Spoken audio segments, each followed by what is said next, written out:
to God. I wish I still had you around.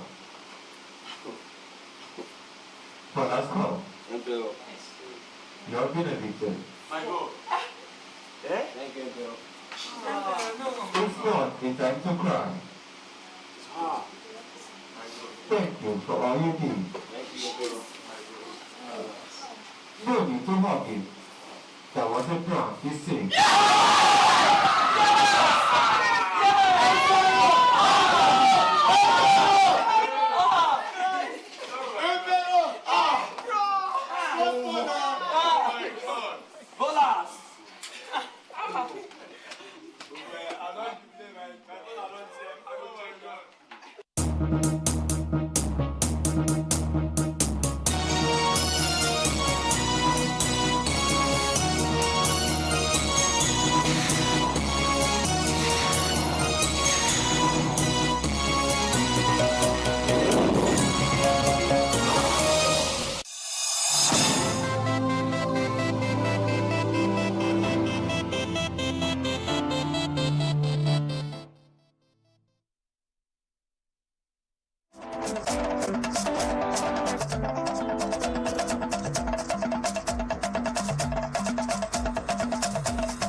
Nationwide on the NTA. Former Argentina. The federal government has approved upward review of electricity tariff for customers on Band A nationwide with immediate effect.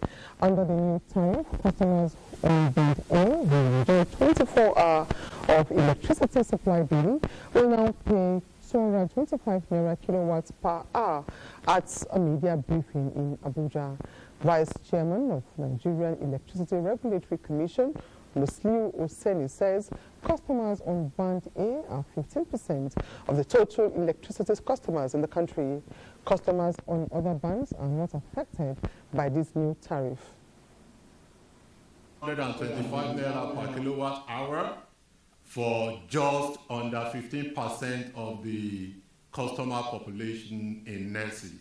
And the reason for this includes, first and foremost, when you look at the state of infrastructure in Nessie, the quality of infrastructure in Nessie varies from one location to the other.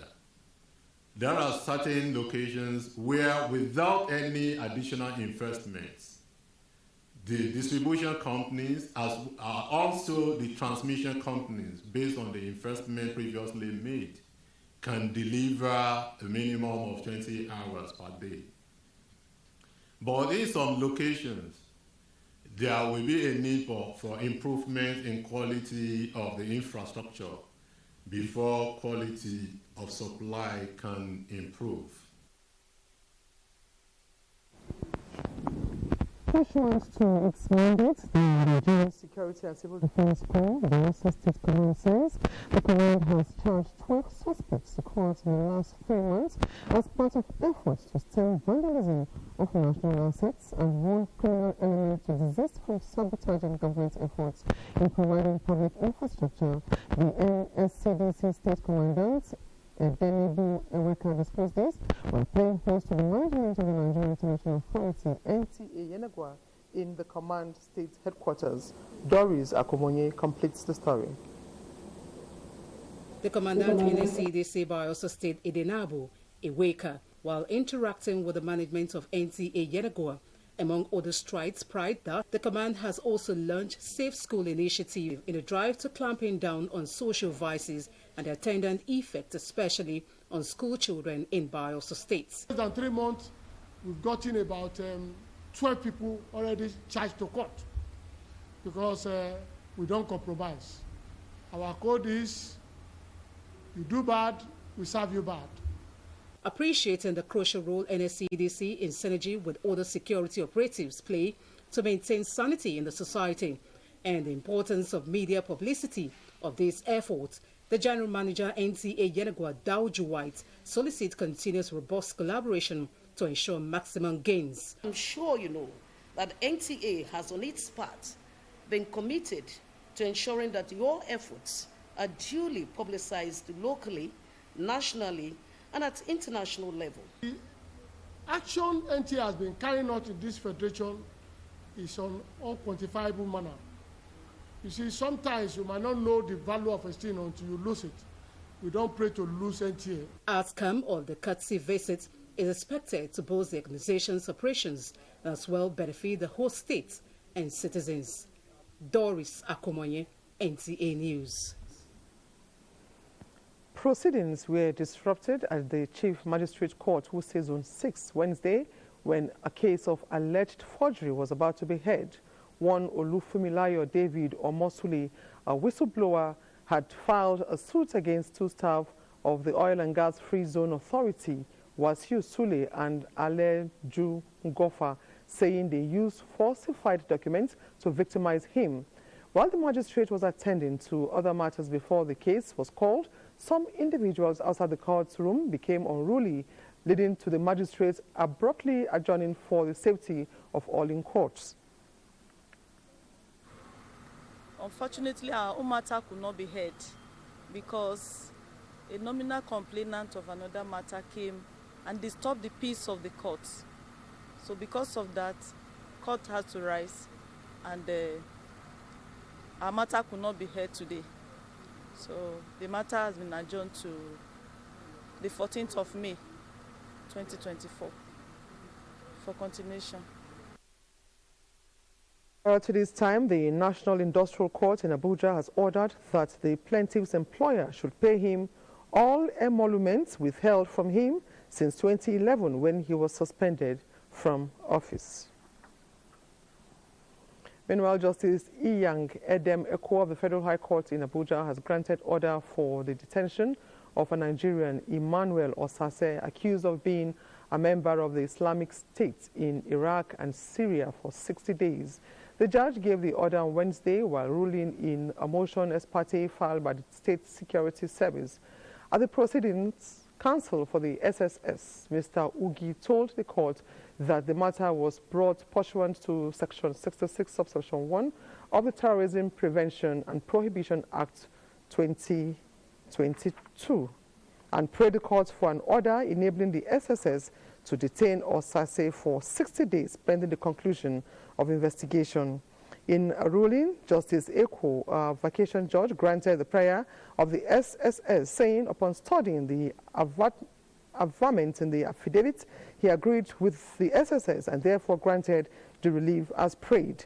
Osase was arrested on March 11 and accused of propagating the messages of the terrorist group opposing the democratic system of government in Nigeria and calling for terrorist attacks on Nigeria and its symbols of authority. The democratic system of government can work effectively in West Africa if political actors adhere strictly to the rule of law and embrace transparency. These are views of guests on NTA's Good Morning Nigeria while discussing the subject, Democracy in West Africa, the Senegal example.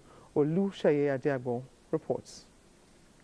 Are people really participating in electing their representatives to come into offices in Africa today? Actually, it's a predetermined thing.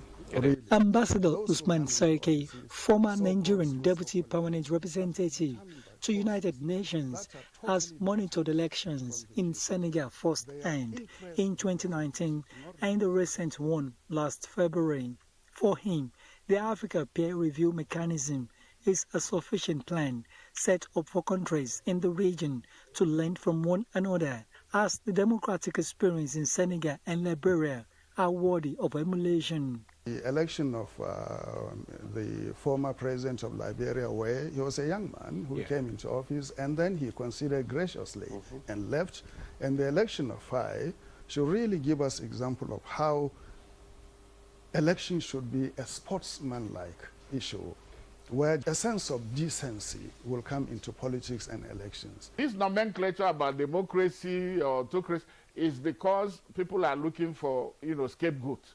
Credit should go to the population, the civil society in Senegal for what happened. Is the need for accountability, transparency in the process of government contracts. 2 is the need for integrity of leaders. With ECOWAS already battling with managing issues threatening the democratic processes, other guests on the program blame anti-democratic elements in some parts of the region, as well as leaders who do not guarantee the desired development for the current state of affairs. In Abuja, Olusheye Adiagbo, NTA News. President Bola Tinubu congratulates His Royal Majesty Oba Sikiru Kayode Adetona Ogbagba II, the Awujale of Ijebuland, on the 64th anniversary of his coronation. In a statement, President Tinubu joins the great people of Ijebuland, Ogun State, and Nigerians in totality to celebrate the royal father and one of the longest reigning monarchs in Nigeria.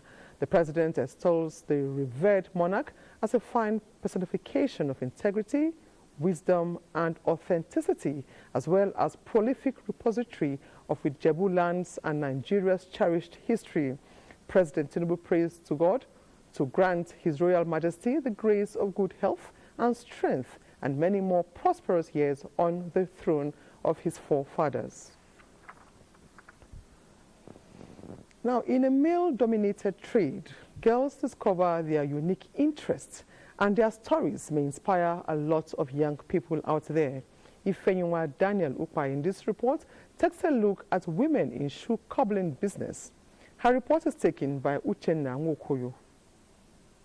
Ginger is one among the most sought-after export agricultural produce in Nigeria, and according to the National Bureau of Statistics, ginger exports increased by 17% to hit 10 billion naira in the second quarter of 2023, as against 4.6 billion in 2022, until the fungal infection struck, ravaging farms and leaving farmers devastated. And in what is described as cries being heard, the federal government came calling with Ginger Epidemic Control Task Force Support Initiative and Recovery Package for farmers to bounce back to life while cleansing the soil. Gideon Yashim and Elizabeth Kawai are among the beneficiaries of the intervention.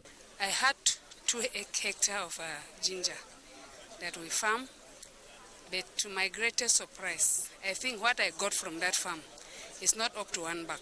Executive Secretary, National Agricultural Development Fund, Muhammad Abu Ibrahim, came with a mandate of the federal government to Kaduna, with Nasarawa and Plateau State, as well as the Federal Capital Territory, also benefiting. He says the outbreak of the fungal infection hit hard on ginger value chain, assuring the farmers it will soon be a thing of the past. We are just doing the first step of the livelihood revitalization, as I will call it. The second step is the research that has been going on to find succor, to find solutions to this epidemic.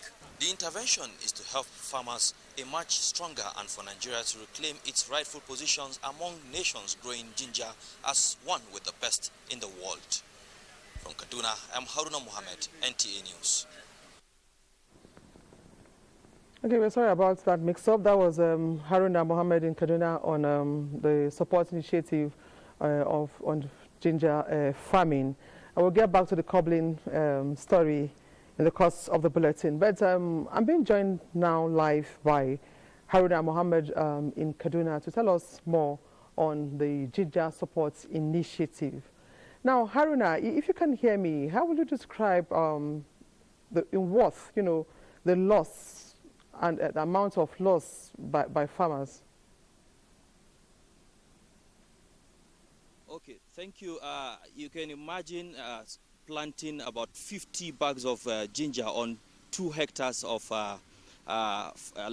farmland here, and expecting to, harvest a huge amount of ginger, which is about worth more than 10 million naira. But all you can get is just half a bag. this has dealt a heavy blow on the ginger value chain of Nigeria and left the farmers devastated. But here I am on one of the farms that were ravaged by the epidemic last year, and at this point in time, the farmers are expected to be, working on their farms, preparing their seedlings for them to begin planting once the rain starts.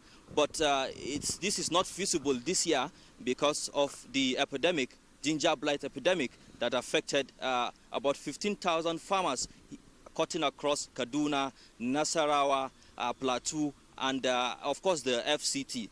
But the federal government is not leaving any stone unturned with establishment of a ginger blight control task force, which have been on top of their game. They have been on top of their game to ensure that they find solution to this epidemic as well. According to advice by researchers as well as scientists, they actually advised the farmers to go into crop rotation as one of the measure in which the farm can regain its potentiality for it to be able to plant ginger. And this is because they have experienced it, and through planting of ginger on the same farm, they planted ginger, and the same farm they also planted maize. The maize grew up normal, but the ginger melted and still died. So they believe if you do this within 1 year or 2 years, the soil will at least naturally regain its nutrients that you can be able to plant ginger, because it's a fungal disease, according to one of the member of the task force that told me during the distribution or the launch of the relief package by the National Agricultural Development Fund here in Kaduna. He told me they expect that since it's a fungal disease, that if it doesn't have anything to feed on, it's expected to naturally die. While the research institutes in ABU Zaria here and others are also working round the clock to ensure that they find a lasting solution to this. Indeed, this has dealt a huge blow on the ginger value chain of Nigeria, being the second largest producer of ginger in Nigeria, in the world, and the best in terms of quality. Indeed, Haruna, for that update. Thank you. That will be all for now. The National Institute for Cultural Orientation has commended Air Peace Airline for the use of Nigerian cultural attire by its crew members, stating that it is in line with the Institute's new national orientational drive that stresses the need for Nigerians to take pride in our dress culture. In a statement by the media assistant, Caleb Noor, the executive secretary of NICO, Otumba Biodun Ajiboye, made this known in Abuja while reacting to rising criticisms against the airline choice of an Igbo attire Isiagu as dress code for its crew members during the recent launch of its Lagos to London flight. He also noted that such a milestone will not only give Nigerians a sense of belonging, but also help in repositioning our cultural image before the international community towards building a cultural identity for Nigeria. Meanwhile, the Institute has also drawn the attention of airlines operating in the country on the need for inclusion of cultural content using indigenous languages for on-board announcements while offering air transport services. The use of our local languages for announcements will not only give indigenous passengers a sense of belonging, but help them to better absorb and assimilate the information contained in the announcement. The Executive Secretary of NICO believes this drive will reenact Nigeria's cultural values in the citizenry towards repositioning and promoting the nation's cultural image. And this is nationwide on the NTA. It's now time to go over to our Lagos Network Center with Michael as our guide to give us more reports on nationwide. Hello, Michael. Hello, Ifoma. Good to see you. Although the medical field has recorded advances over the years, research shows that many people are still battling preventable diseases like HIV, cervical cancer, and hypertension. This is not sitting well with the Nigerian government as it is strategizing to put an end to the problem by engaging young people and employing creativity through a mega disathon. Hingino John Adams tells us more. Medical experts are getting worried about the prevalence of preventable diseases in Nigeria. For instance, hepatitis B is vaccine preventable, but Nigeria has 9.5% of people between 15 to 64 years being infected. Similarly, preventable diseases like HIV, cervical cancer, and hypertension are among illnesses that have become a concern in the Nigerian health sector. The federal government, through the Nigerian Institute of Medical Research, NIMA, is facing the problem heads-on by bringing young minds together to find lasting solutions. The approach we have taken this time around is now about those who will use the research results. The young people that we have gathered together here today are the ones that will be the end user of whatever research product that we are able to provide. The team is also using one of Nigeria's strengths in the creative industry to fight the problem. One of the greatest exports that Nigeria does well and very, very well is music. You know, we are being featured in Grammys. We're everywhere. How much less using that same music that is in us for our health? That is all we are gathered here, saying that there are solutions, bottom up, that can be community driven. Every home, everybody plays music. So we are trying, because the awareness for hypertension is low. The awareness for signs and early signs of stroke is also not there. As the youth rub minds to come up with homegrown solutions in the health sector, it is expected that their ideas will be properly implemented to pave way for a healthier future. In Lagos, Hingino John Adams, NTA News. Naira continues to gain momentum against the dollar. This is as a result of relentless efforts and policies spearheaded by the Tinubu-led administration through the Apex Bank in tackling economic challenges head-on. Experts predict stability of the economy in subsequent months as they express belief in the government in reviving the economy. Removal of fuel subsidy, inauguration of Economic Council, unification of the Naira, signing of Electricity, Student Loan and Data Protection Acts are all part of the present administration's strategies of solidifying the nation's economy. President Bola Tinubu is focusing on investing in key sectors like the blue economy, solid minerals, infrastructure, agriculture, energy, among others, with the aim of improving the welfare of citizens. The overall intention of all the policies is to drive our economic growth in certain directions, to drive the strength of our currency, to create local production. Just recently, a Presidential Economic Coordination Council, PECC, was constituted. The council is expected to focus on the rapid implementation, monitoring, and evaluation of critical initiatives of the Tinubu-led administration. Lagos, being the commercial nerve center of the country, stands a great chance to benefit from these strategies. Lagos will be able to benefit a lot from most of the economic reforms of the government because Lagos State has positioned itself very, very well. The construction of the Lagos-Calabar coastal roads has just commenced, and it's commencing, we can see where the project has started from Lagos. It's about 700 kilometers of road construction. It will take some years, but there are economic benefits to that. Nigerians are beginning to feel the impact of steps taken by the government to cushion the effects of the harsh economic realities as they look forward to a more stabilized economy in the days ahead. In Lagos, Hingino John Adams, NTA News. Those are the reports from Lagos. Nationwide continues in Abuja shortly after this break. Do stay.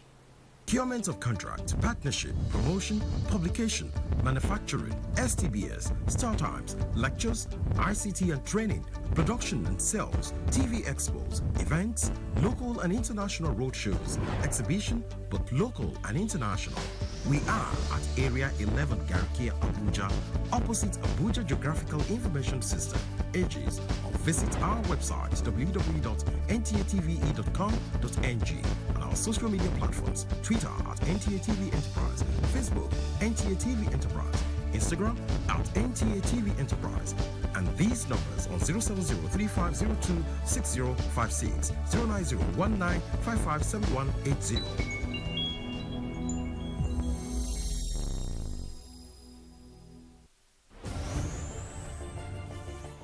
Are you a tech enthusiast? Perhaps you want to know more about the devices and gadgets you use. Tech Mode will bridge that gap. Connects great minds while exploring everything about technology as it concerns you. It is Tech Mode. Tech Mode is unlocking your tomorrow today.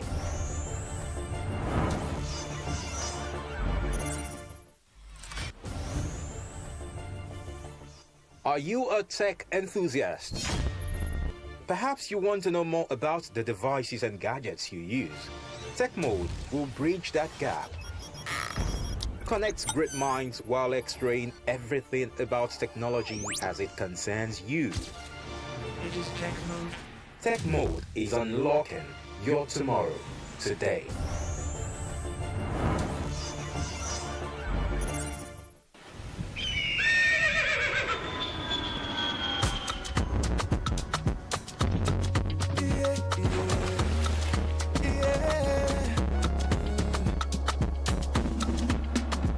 From the Atlantic across the savannah to the Sahara, we rise, the land of the free, we know they tire.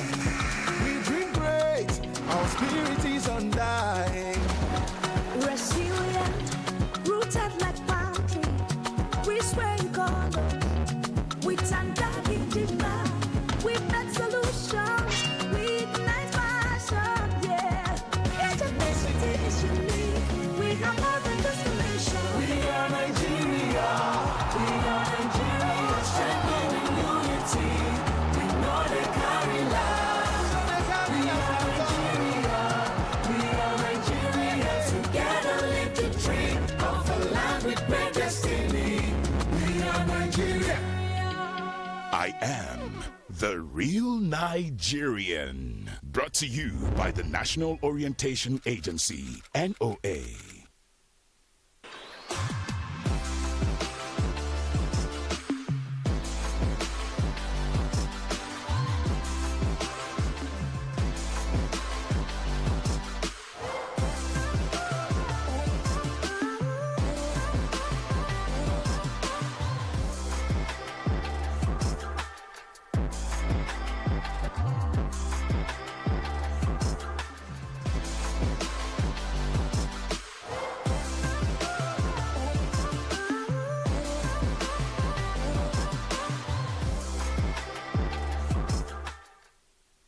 This Sunday,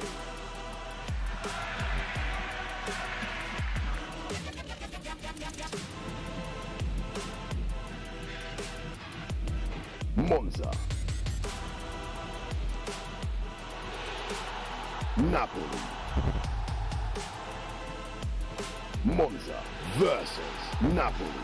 Sunday, live on Sporty TV. SportyBet sponsors coverage of the Italian Serie A.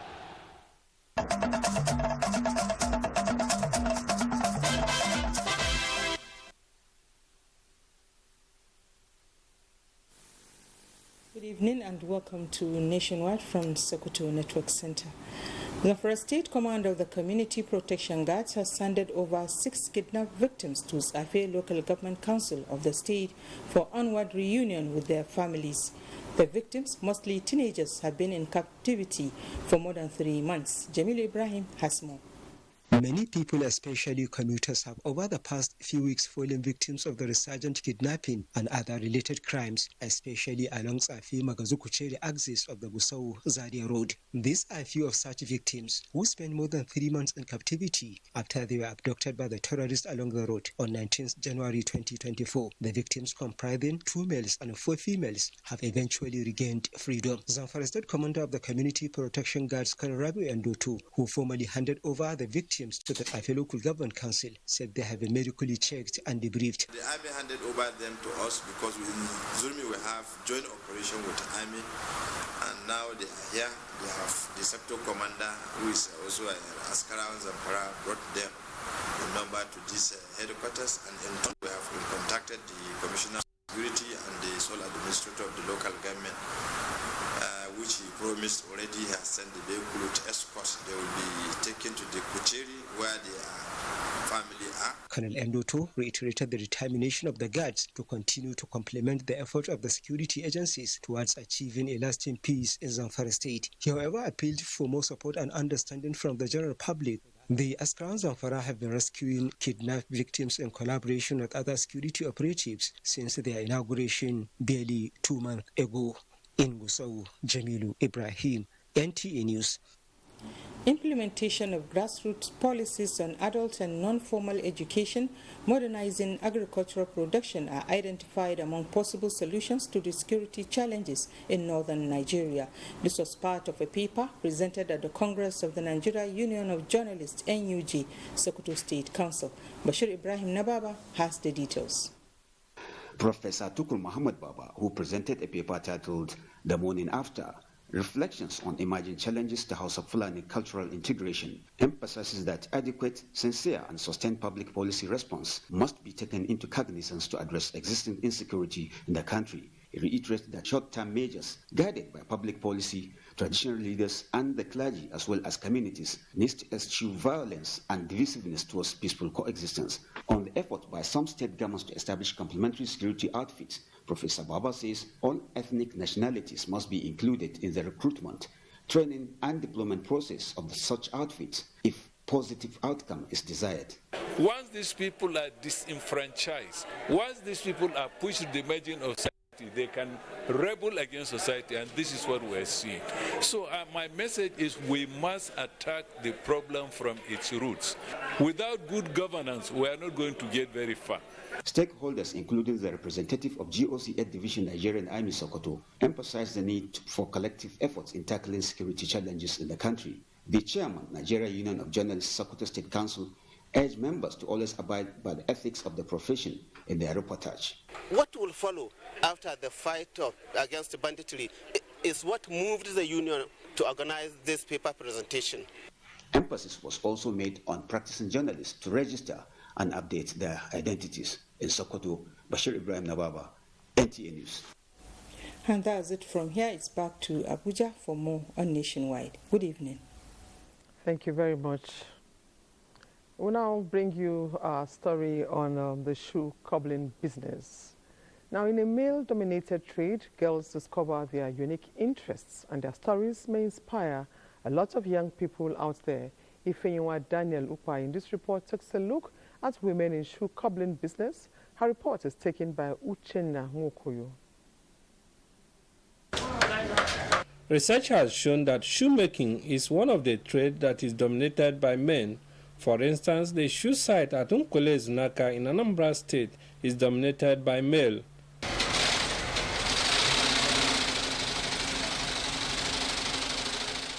Interestingly, NTA News crew discovered few women who are now into the profession. Obiesi Ebubechukwu is one of them. Obiesi is a graduate of microbiology. Her desire to succeed inspired her into abandoning her line of education. I've not really seen anything as male-dominated while growing up. I've always known I can do it, so I actually want to do it. And the second thing that brought me here was people's discovery. I discovered who I am and what I wanted to do earlier, so I ventured into it. Obiesi has 3 employees on her payroll, I'll say it's choice because right from when I was small, I actually like wearing palms, different kind of designs. So I grew passion for it. So once I wear, people like it, so they order for it. We've seen the condition of things in Nigeria. After graduating, there will be no work, so I decided to enroll myself in one of the handwork. The success story of Obiesi as a lady in the shoemaking business is a case of whatever your hand finds to do it well, and whatever a man can do, a woman can also do. Okay, I'm now being joined live by Uchenna in Onitsha to tell us more about this shoe cobbling business. Now, Uchenna, women cobbling shoes, how are they coping in men-dominated business? All right, thank you, Ifoma. Of course, you have seen it from the report that shoemaking, which is one of the oldest professions in the world, used to be dominated by men. But interestingly, you can see that women are developing interest in it. And if you can see from behind me, some of them are here doing the job practically. Some of them went through higher institutions and couldn't get white-collar job, but they are making ends meet through this shoemaking business. And of course, it may interest you to know that Unkwele shoe site in an outskirts of Onitsha produces shoe in large quantity in comparison to the quantity that is produced in Aba, in Abia State. So these women are part and parcel of the production process. So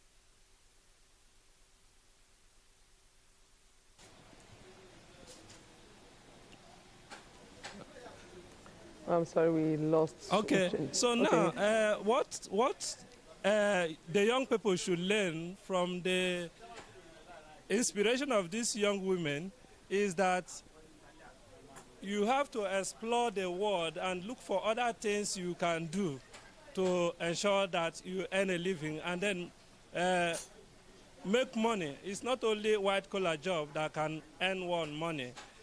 The lady that was highlighted in the story is now an employer of labor instead of a job seeker. So that is the interesting part of it.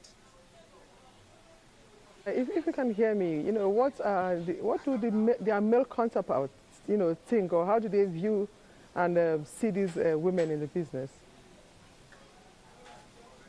Yes, the male counterparts in the business are seeing them as partners in the job, and of course, they are happy having them around.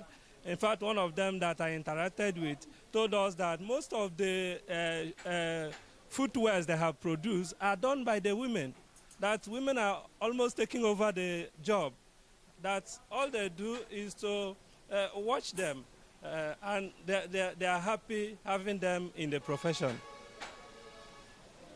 Uchenna, for bringing us these interesting updates on women in shoe cobbling business. Thank you very much.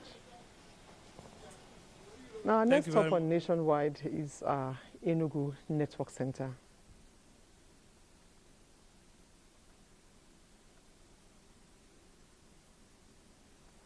Good afternoon and welcome to Enugu. The Enugu State chapter of All Progressives Congress, APC, has lauded President Bola Tinubu for initiating economic reforms, particularly the gradual stabilization of foreign exchange rate. This was contained in a 12-point communique submitted at the end of its stakeholders meeting held at the party secretariat in Enugu. The report. The APC Enugu State stakeholders meeting, presided over by the state chairman, Ugochukwu Agbala, was geared towards assessing the current events. The stakeholders at the end of the meeting unanimously passed a vote of confidence on the state chairman, Ugochukwu Agbala, and the leader of the party in Enugu State, the Minister of Innovation, Science and Technology, Uchenna. They reaffirmed the party's unity at the state level with no factional division and expressed the stakeholders' admiration over the innovative strides of the leader of the party, especially in the area of empowerment and facilitation of youth employment. The leadership of our party, when I talk of leadership, I mean the state executive and the leader of the party, Chief Uche, and all the stakeholders agreed that anybody holding position henceforth must be accountable to the party first and to the people later. They also vowed not to allow miscreants to bring division into the party at the state level. We must keep building this party, and we have a focus. Because I have a very strong belief that with the caliber of people here, there is no way we cannot be talking of winning the election. I want to plead with all of us to unite for the victory of the party in subsequent elections. So I want to encourage all of you that have come to this party today, a new beginning for the party, to make sure that we occupy the government house of Enugu State come 2027. Stakeholders lauded President Bola Tinubu for initiating economic reforms, particularly acknowledging the gradual stabilization of foreign exchange.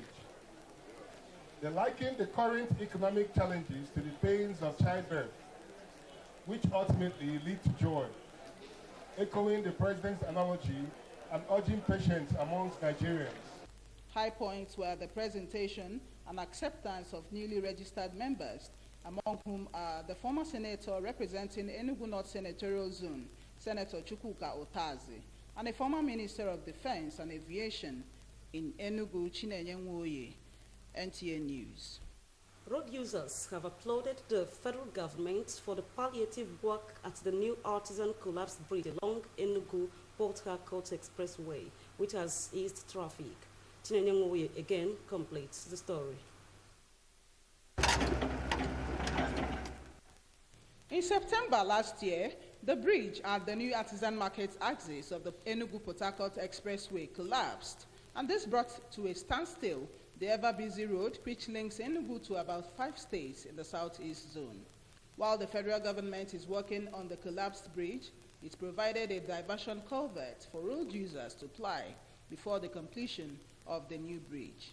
The Minister of Works is the one rushing the process to get this culvert as you see it now, and for the earthwork to be ongoing fastly. Also, he directs the Chinese contractors to do this bridge, the other bridge, with fast process. The road users, while commending the federal government for the palliative work, pleaded for an expedited work on the collapsed bridge. Throughout last year, when this thing happened, this is a no-go area. But as you can see, the government are doing what they should, like what we expect of them. They need to speed up the work so that there's traffic everywhere. With the massive human and machinery labor ongoing at the collapsed bridge, it is hoped that the road users will breathe a sigh of relief and commercial activities there restored to normalcy. In Enugu, Chinenye Nwoye, NTA News. And as a packet from Enugu, we shall be taking you back to Abuja for the continuation of Nationwide. Good evening. Many thanks, Comfort. President Bola Tinubu says his administration is determined to ensure that education sector is given proper attention to develop and drive a more rapid growth of the country. The president said this as he signed the National Students' Loan Scheme Amendment Bill in presence of the President of the Senate, Godswill Akpabio, and his deputy, Barau Jibril, at the State House. We have just signed a bill proclaiming the student loan effectively. First of all, I must thank the members of the National Assembly for their expeditious handling of this bill, considering the children of Nigeria, that education is the tool to fight against poverty effectively. We are determined to ensure education is given the proper attention necessary for the country, including skill development programs. This is to ensure that no one, no matter how poor their background is excluded from quality education and opportunity to build their future. We are here because we are all educated and we are helped. In the past, you've seen a lot of our children drop out of colleges and given up the opportunity. That is no more. The standard and the control is there for you to apply, no matter who you are, as long as you are a Nigerian citizen. For more reports on Nationwide, we now go over to our Maiduguri Network Center with Ladidi as our guide. Hello, Ladidi. Hello, Ifoma, and welcome to Maiduguri. The Attorney General and Commissioner for Justice, Borno State, Hawa Abubakar, has confirmed legal measures by the state to prosecute persons and organizations suspected of complicity in reoccurring fire disaster across IDP camps in the state. She made the revelation while addressing journalists on the matter she described as highly disturbing. Mohammed Goni reports. Of recent, widespread fire outbreaks in various IDP camps in parts of Borno State have become source of concern, with the frequency considered by authorities as unnatural. Amidst the state of suspicion, the state's Commissioner of Information and Internal Security, Professor Usman Tar, announced the arrest of suspects implicated in the recurring disasters. Further allegations suggest that certain non-governmental organizations may be connected to these incidents by way of sponsorship of the arsonist. Addressing this unfortunate situation, Borno's Attorney General and Commissioner for Justice, Hawa Abubakar, revealed that her office is compelled to intervene in the matter. This government's conduct is rooted in the principles of rule of law, fairness, and justice. And in the course of this investigation, both the accused and the victims will be dealt in accordance with the rule of law. The Attorney General emphasized dedication to ensuring that justice is served and that those responsible for the criminal acts are held accountable within the confines of the law. In Maiduguri, Mohammed Goni, NTA News. 2 special advisors on education, 4 zonal officers, and Director Quality Assurance of Education have received official vehicles for inclusive monitoring and supervision of schools to ensure a boost in teaching and learning outcome in Borno State. Memuna Garba's details. Sharon vehicle you have seen there for purpose of quality assurance. The Commissioner of Education, Science, Technology and Innovation, Lawan Abawa Kilbe, took the bold move aimed at revolutionizing the education system.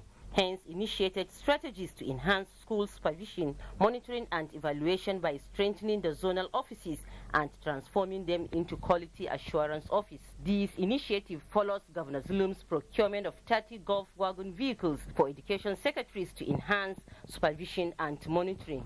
Also, the State Universal Basic Education Board, SUBEB, provided support of a golf wagon and Sharon vehicles, which were added up and distributed to the 4 zonal deputy directors of Biu, Goza, MMC and Manguno, along with a Sharon vehicle for the Director of Quality Assurance. Furthermore, the Ministry of Education pledged to allocate 1 million naira monthly to the 4 zonal deputy directors through the Director of Quality Assurance to facilitate effective monitoring and evaluation efforts. In a further boost supervision capabilities, 2 jeeps were distributed to the 2 special advisors on education and higher education for their roles in school supervision and monitoring. Amidst these developments, Commissioner Lawan Abawa Kilbe was honored with an award of excellence by the Nigeria Union of Teachers NUT Borno State chapter, where in a humble gesture he dedicated it to the teachers who have shown unwavering dedication and resilience in delivering quality education, particularly in rural areas. This recognition shows the commitment of all stakeholders to improving the education system in Borno State. In Maiduguri, Maimuna Garba, NTA News. That does it from the Home of Peace. Nationwide continues with Ifoma in Abuja. Ifoma, it's back to you.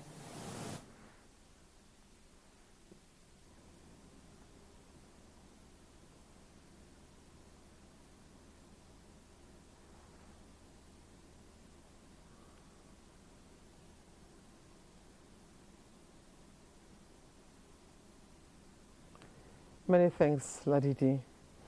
The Director General, National Emergency Management Agency, NEMA, says the agency will continue to explore possibilities of more partnership with intervening agencies for effective mitigation and management of disasters across the country.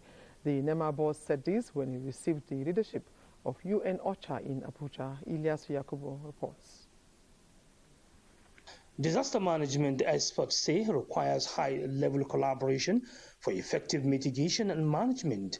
And this meeting between NEMA and UN OCHA is to further strengthen workable partnership that will see to the effective management of disasters devoid of casualties and destruction of property. DG NEMA appreciated the commitment of UN OCHA and expressed confidence in the sustenance of strengthening of existing partnership between the two organizations towards achieving their mandate. She also highlighted some of her plans to ensure early preparations and proactive approach in case of flood to mitigate and respond to the disaster this year. It is on record that the collaboration between NEMA and UN OCHA has been instrumental in enabling us to enhance our response capabilities and reach out to more people in need. The UN OCHA Nigeria Coach Waldrum upbeat ahead of crucial 2024 Paris Olympic ticket qualifiers. Details of these and more with Austin Edemodo. Ahead of the crucial Paris 2024 Olympic women football qualifiers between the Super Falcons and the Bayana of South Africa in Abuja this Friday, Super Falcons coach Radi Waldron says he is optimistic that his team will defy all selection challenges facing the team to gun for outright victory against the Bayana to boost their chances of securing the Olympic ticket. My thoughts on South Africa are they've got a very good side. Obviously, I think they're the defending African champions, so we have to have respect for them. I really like our team and our squad, and I have all the confidence in our players that will perform really well. The return leg of the qualifiers between the Super Falcons and the Bayana of South Africa will take place on Tuesday next week in Pretoria. Meanwhile, the Super Eagles and Nottingham Forest star Olaina was in action as his side Nottingham Forest secured a 3-1 victory over LS Iwobi's club side Fulham to boost their survival from English Premier League relegation battle. Elsewhere, Tottenham boss Ange Postecoglou was left frustrated as his side missed the chance to move into the Premier League top 4 with a draw against West Ham United. In tonight's midweek fixtures, Arsenal will be hoping to return to the Premier League summit with the visit of Luton Town. While at the Etihad, Manchester City will have a strong Aston Villa to contend with the title race running in top gear. Finally, former president of Spain Football Federation, Luis Rubiales, has been arrested as part of corruption investigation. He was detained in Madrid upon his arrival from the Dominican Republic. He is suspected of receiving illegal commission when negotiating a lucrative deal to stage the Spanish Super Cup competition in Saudi Arabia. With sports update, I'm Austin Edemodo, NTA News. President Bola Tinubu condoles with the family of Comrade Ali Chiroma over the passing of the elder statesman. Comrade Chiroma was former president of the Nigeria Labour Congress (NLC) and had held various positions within the trade union hierarchy. In a statement released, the president sympathizes with the Chiroma family, the organized labor community, and everyone impacted by this painful loss. Recollecting the endeavors of the former labor leader, President Tinubu affirms that Comrade Chiroma stood up for the independence of the NLC and doggedly defended the downtrodden when it mattered the most. The president prays to Almighty Allah to grant repose to the soul of the departed, while assuring the family of the elder statesman of his thoughts and prayers in this moment of grief. Similarly, former President Muhammadu Buhari has expressed his condolences on the demise of the veteran labor leader and former President Nigeria Labour Congress (NLC) Ali Chiroma. The former president said the disease leaves behind notable contributions to the economy and the labor movement well beyond the border of the nation. Former president prays for the bereaved family, the government, and the people of Borno State. And that concludes Nationwide for today. We thank you for watching. I am Ifoma Ojinta. Bye for now.